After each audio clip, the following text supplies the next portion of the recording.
Vamos continuar estudando sobre os avivamentos aqui no livro de Atos. Eu quero compartilhar com vocês aqui em Atos capítulo 13, versículos 1 a 3. Havia na igreja que estava em Antioquia profetas, mestres, Barnabé, Simeão, que se chamava Níger, Lúcio de Cirene, Manaém, que havia sido criado junto com Herodes, o tetrarca, e Saulo. Enquanto estes celebravam o culto do Senhor e jejuavam, disse o Espírito Santo: apartai a Barnabé e a Saulo para a obra que os tenho chamado. Então, tendo jejuado e orado, puseram as mãos sobre eles e os despediram. Nós já havíamos estudado, se vocês se recordarem bem, aqui no capítulo 11, a primeira parte desta palavra. Atos dos Apóstolos, capítulo 11, a partir do versículo 19 até o versículo 30. Então nós vimos aqui como foi aquele primeiro encontro de Barnabé com os irmãos em Antioquia.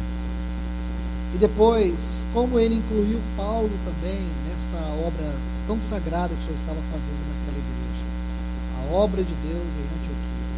Essa igreja experimentou um grande avivamento. Para vocês terem uma ideia, Antioquia se tornou o celeiro da obra no mundo. Foi a partir de Antioquia que o evangelho se expandiu pelo mundo. Este é um ponto muito importante que devemos considerar sobre esta igreja, a sua singularidade. E vocês se lembram que alguns pontos foram compartilhados aqui. Quando Barnabé chegou, aqui no versículo 23, diz: quando ele chegou, ele viu a graça de Deus naquela assembleia. Quer dizer, a igreja de Antioquia era uma igreja caracterizada pela graça. Essa palavra graça, nós já vimos em outras oportunidades, ela é uma palavra que precisa ser examinada à luz do seu contexto. Nós não podemos tomar esse texto, esta palavra, e examiná-la no seu significado usual, favor imerecido. A palavra graça aqui, como já lhes disse, essa é uma das palavras mais profundas da Bíblia. E para nós entender o verdadeiro significado dessa palavra, tem que examiná-la à luz do seu contexto. Então, o que quer dizer que Barnabé enviou a graça de Deus na igreja de Antioquia? Essa palavra fala de harmonia, de beleza. Essa palavra aqui, ela fala de tudo isso. Quando ele viu a igreja de Antioquia, havia ali uma beleza. E que beleza era esta? Era o próprio reflexo da vida de Cristo neles. Era a própria harmonia da vida do Espírito entre eles. Isso chamou a atenção de Barnabé. Aí, depois, nós vamos ver que Barnabé, ele partiu para Tarso para buscar a Paulo. E aqui, mais um princípio importante que marcou aquele avivamento: a inclusividade. Aqui Barnabé vai incluir um irmão muito importante. Isso tudo mostra, irmãos, o que está nesses versículos 1 a 13 aqui do capítulo 13. É visível na igreja de Antioquia o encabeçamento do Espírito Santo. Agora, observando esses textos que nós acabamos de ler, você vai ver que durante 1 ano e meio que esses irmãos passaram aqui, ensinando a palavra, ministrando ao Senhor, versículo 26 do capítulo 11, não 1 ano e meio, mas 1 ano, diz que eles passaram ali com a igreja ensinando. E durante esse período, o Espírito Santo encontrou um ambiente para promover essa grande obra, essa tremenda obra. Meus irmãos e irmãs, antes de detalharmos mais o que lemos desses versículos 1 a 3, eu gostaria que voltássemos aqui para o capítulo 1 de Atos. Permita-me colocar mais uma vez alguns pontos fundamentais que nos levarão a entender o que realmente ocorreu com a igreja de Jerusalém, com a igreja de Antioquia, com a igreja de Corinto, com a igreja de Éfeso. Esses 4 grandes avivamentos no livro de Atos. Então vamos ler os versículos 1 a 8 de Atos dos Apóstolos. Está assim: no primeiro tratado, o primeiro tratado aqui é o Evangelho de Lucas. Ó Teófilo, fiz menção de todas as coisas que Jesus começou a fazer e a ensinar, até o dia em que foi recebido acima, depois de dar mandamentos. Essa palavra mandamentos aqui precisa ser melhor colocada. O sentido aqui é de ordem, determinar. Então, depois de determinar, depois de ordenar, por meio do Espírito Santo, aos apóstolos que escolheram, os quais também depois de haver padecido,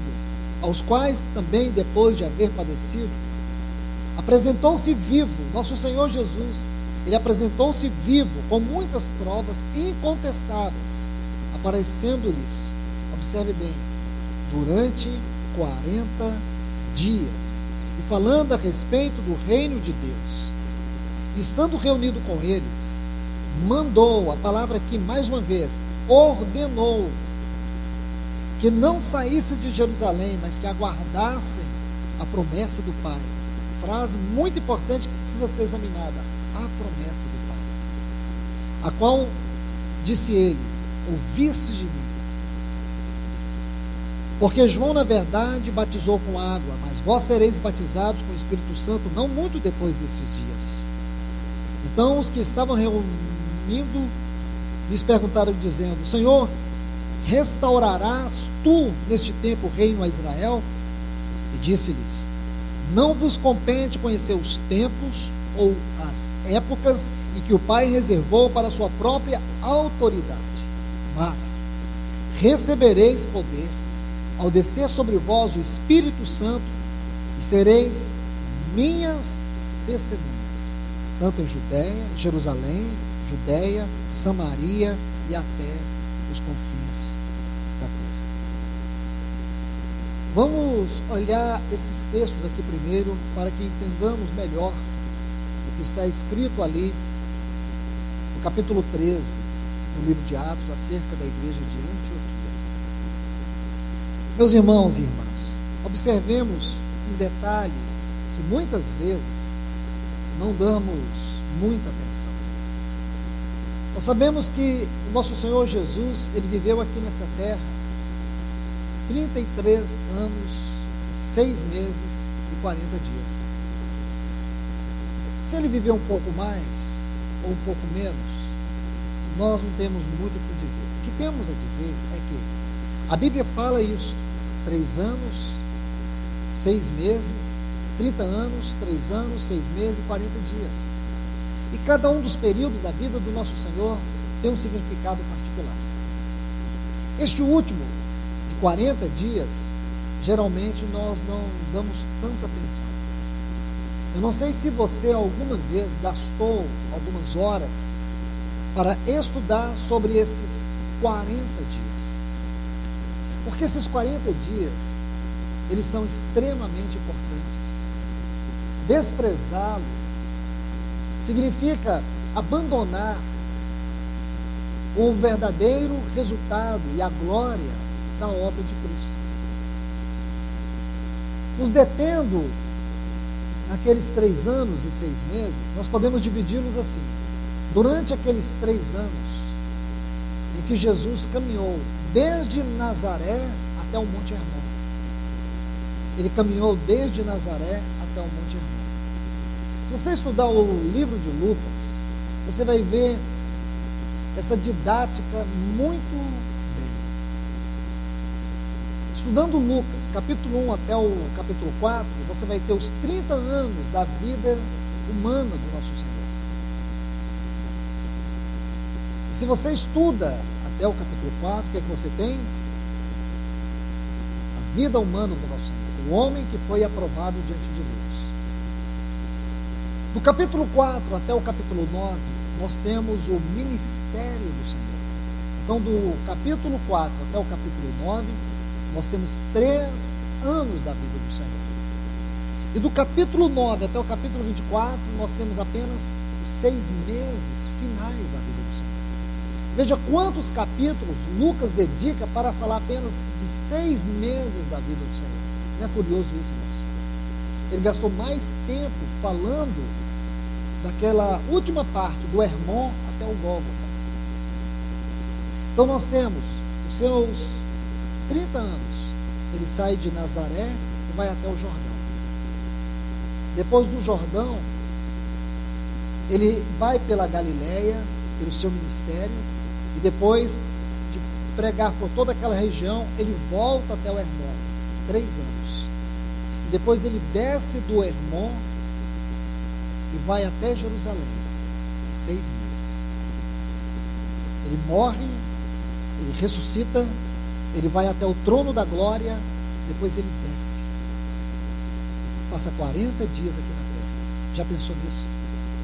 É esses 40 dias que nós temos que estudar. Por quê? Porque é a base, irmãos, para nós entendermos o livro de Atos. Tudo que o nosso Senhor deixou ali tem a ver com a nossa vida agora. Porque o Senhor ficou 40 dias aqui ainda. A Bíblia fala que foram com provas incontestáveis. Olha o que Lucas diz: provas visíveis, provas que ninguém pode refutar. Durante esse período, ele se manifestou, ele se encontrou com seus discípulos e pessoas 10 vezes. Houveram 10 encontros nesses 40 dias. É o que nós temos registrado até aqui.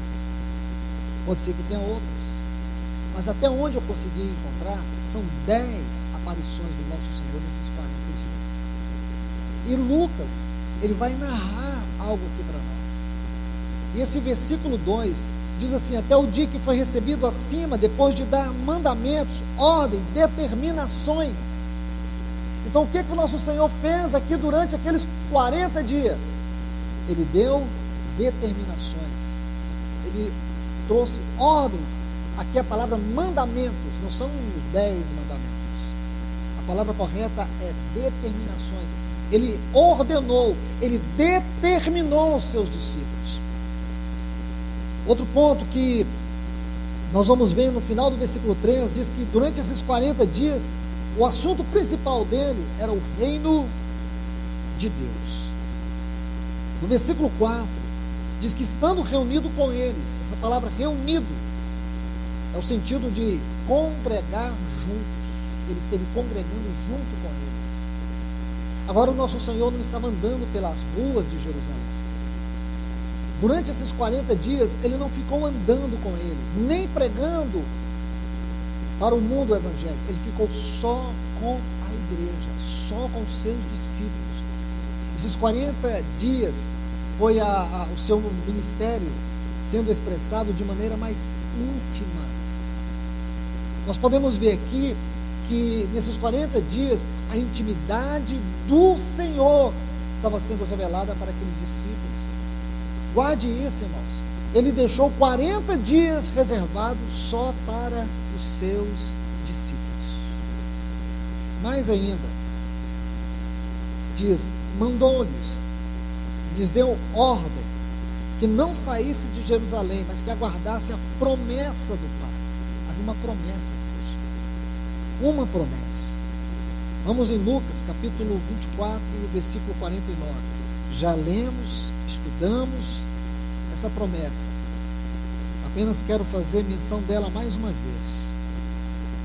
Lucas 24, 49. Eis que eu enviarei sobre vós a promessa de meu Pai. Mas, então a promessa seria cumprida, mas eles deveriam permanecer na cidade de Jerusalém até que fossem revestidos do poder do alto. Então isso aqui foi o mandamento que o nosso Senhor Jesus deixou. Promessa do Pai. Maravilhoso isso, irmãos. algo que nós temos que dar toda a atenção. Ainda no capítulo 2 de Atos, mais um texto importante sobre esta promessa. Atos dos Apóstolos, capítulo 2. Veja o versículo 33 e depois o 39. Assim que, esta é uma mensagem de Pedro, exaltado pela destra de Deus, Pedro está falando de Cristo Jesus. E tendo recebido do Pai a promessa, lembra? Eis que envio sobre vós a promessa de meu Pai. Ficai em Jerusalém, até que do alto sejais revestidos de poder. Esta é a promessa. Agora veja como Pedro coloca aqui: exaltado pela destra de Deus, e tendo recebido, primeiro ele recebeu a promessa do Pai, e depois o que ele fez com essa promessa? Ele derramou isto que agora vedes e ouvis. Então não tem mais nenhuma promessa para ser cumprida acerca do derramado do Espírito Santo. A promessa já foi cumprida, o Espírito Santo já foi derramado. Esta é a promessa.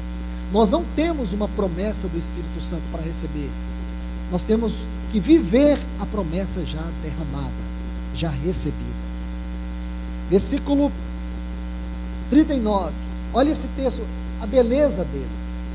Porque para vós é a promessa. Isso aqui nós temos que contextualizar nos dias de Pedro.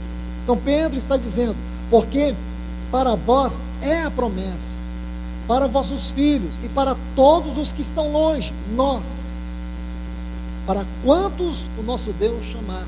Então, irmãos, aquela promessa nos atingiu. Há 2000 anos que ela foi cumprida, mas o impacto e a glória dessa promessa é algo tão extraordinário que ela nos atingiu. Essa promessa, ela também foi para nós que estamos aqui hoje. O que quer dizer isso, irmãos?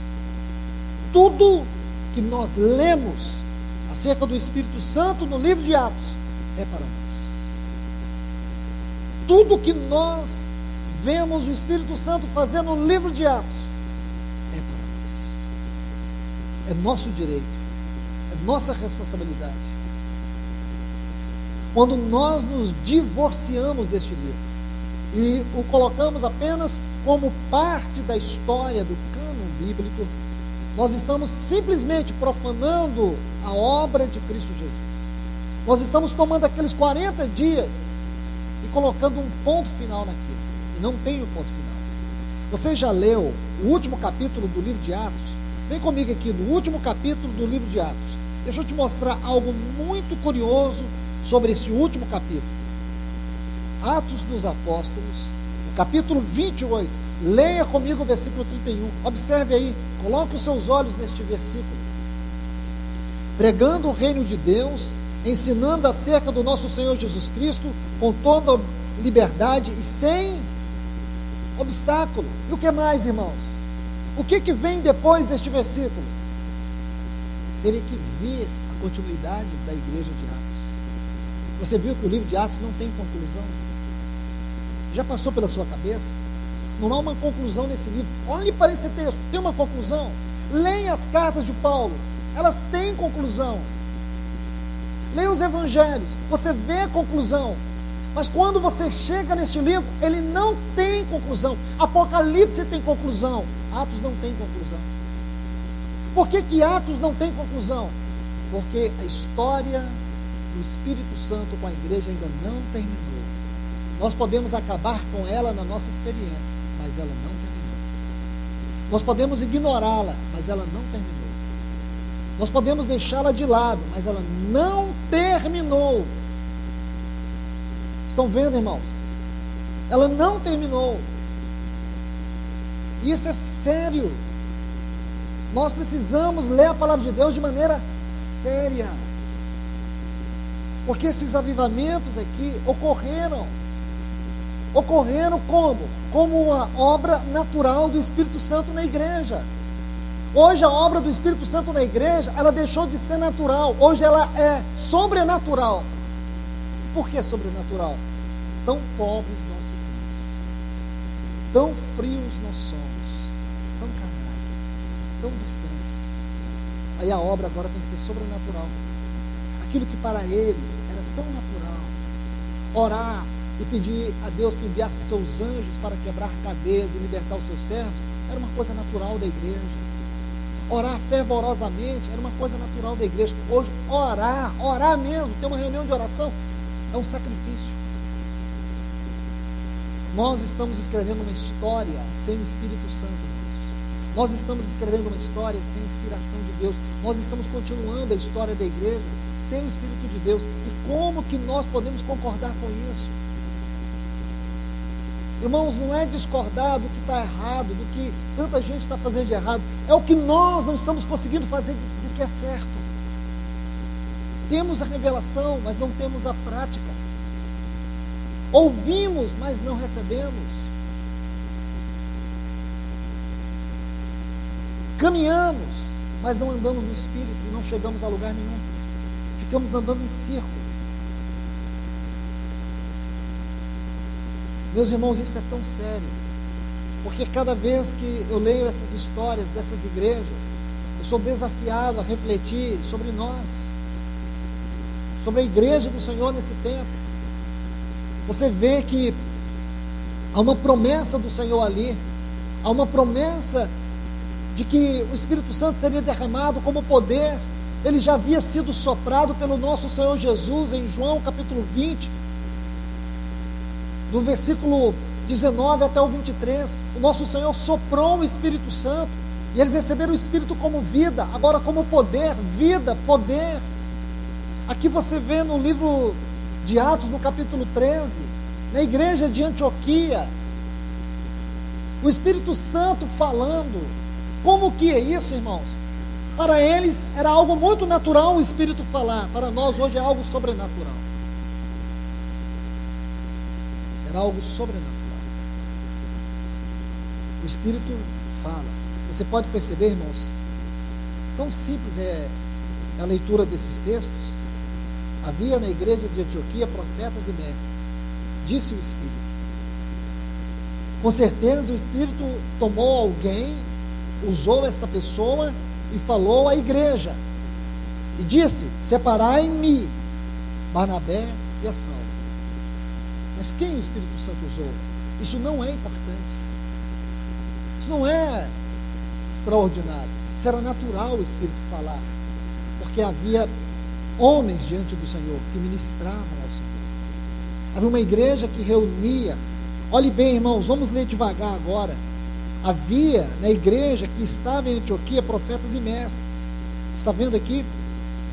Versículo 2: enquanto eles celebravam, o sentido aqui é de festa, de júbilo, de alegria. Enquanto eles cultuavam, não com frieza, não com indiferença, não religiosamente, como muitas vezes nós fazemos, como muitas vezes nós estamos. Talvez as reuniões que nós participamos ontem à noite, ou durante o dia, elas foram muito mais alegres, nossos corações estavam muito mais cheios de gozo e de alegria, do que o momento que nós sentamos para poder meditar, refletir, comer, beber da mesa do Senhor. Talvez ontem estivéssemos mais emocionados, mais alegres, mais festivos. A igreja de Antioquia não. Diz aqui, irmãos, que eles celebravam ao Senhor. É impossível num ambiente desse o Espírito Santo não falar. É impossível. E sabe por que o Espírito Santo fala? Não era porque havia um ambiente de festa, é porque havia gente escutando, dispostas a obedecer. Dispostas a obedecer.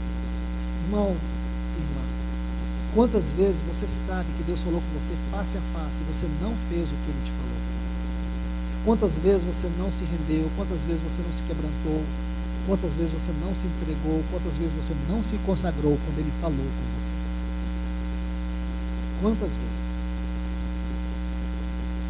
E nós estamos falando de avivamento, estamos orando para avivamento. O máximo que nós vamos ter é um avitamento. O máximo que nós vamos ter. O máximo que nós podemos chegar, irmãos, é na euforia. Avivamento é para gente séria, é para uma igreja comprometida com o Senhor. Uma igreja que se compromete nas mínimas coisas. Uma igreja que está disposta nas mínimas coisas demonstrar o seu amor para com o Senhor. Não é uma igreja que só se resume em reuniões. É uma igreja que está procurando transformação desde os seus lares. Homens e mulheres que estão dispostos a se submeterem ao Senhor a partir das suas casas. Ver os erros das suas casas e aos pés do Senhor em arrependimento e oração. Maridos que possam pedir perdão a Deus por não amarem as suas esposas. Esposas que possam se arrepender por serem tão insubmissas. Então, irmãos, aí nós vamos ver uma igreja sendo avivada. Porque enquanto nós ficarmos definindo a igreja, a espiritualidade dela, baseada em reuniões, nossa visão é a visão do pragmatismo moderno. O que importa é o que dá certo, não o que é certo. Vamos abandonar o que é certo para ver o que vai dar certo. O que nós vamos produzir com isso? Uma geração de doentes espirituais, uma igreja doente, uma igreja sem vida, profetas que não são profetas, mestres que não são mestres. Deus vai falar, Ele vai tocar a sua trombeta entre nós e não vamos escutar, não vamos ouvir, não vamos obedecer, porque não há uma vanguarda. O que Deus está buscando nesse tempo é que haja uma vanguarda que dê os primeiros passos. E a pergunta é, desde que nós começamos a ouvir este avivamento, aonde está a vanguarda do Senhor entre nós? Ou esta não é a palavra de Deus para esse momento? Ou isto não é o falar do Senhor? Se não for, irmãos, a Bíblia fala, ai dos mestres, porque eles sofrerão o duro juízo. Agora, irmãos, veja isso. Eu mostro isso para vocês com temor, para que nós possamos ter humildade de ir aos pés do Senhor e orar por um avivamento real, não um avivamento superficial. Para que nós busquemos diante do Senhor uma experiência verdadeira e genuína que nos prepare para a volta de Cristo Jesus e para reinar com Cristo Jesus e participar da sua eterna glória. Um avivamento que nos liberte deste mundo de uma vez por todas. Um avivamento que nos ajude a resgatar os nossos filhos, a resgatar as nossas crianças. Porque este mundo está sendo muito bem desenhado por Satanás para destruir os casamentos, para destruir as famílias, para destruir as crianças, para destruir os jovens. E aonde os casais poderão encontrar refúgio, encontrar vida, encontrar vigor espiritual?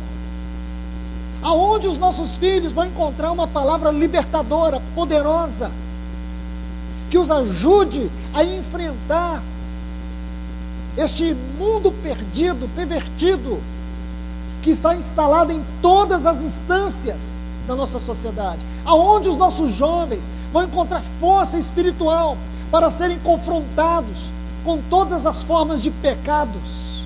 Aonde, irmãos? Não é no meio de uma igreja com I minúsculo, e sim no meio de um povo avivado, uma igreja onde os céus e a terra se encontram nela, uma igreja onde Jesus é verdadeiramente o cabeça e Ele está à vontade no meio deste povo, onde o Espírito Santo fala com toda liberdade e intrepidez, e há quem responda a Ele. Caso contrário, irmãos, seremos engolfados por este mundo. Cada dia a nossa fé se tornará algo insípido, frio. Cada dia nós estaremos mais enrijecidos, mais distantes. Leremos a palavra de Deus sem sentir a vida dessa palavra penetrar em nós. Cantaremos de maneira tão carnal, tão natural, tão emocional, mas não há verdade no que cantamos. Adoradores que adoram a Deus em espírito e em verdade, porque posso dizer para vocês que boa parte daquilo que cantamos é a mentira do nosso coração. Não é verdade. Não é verdade.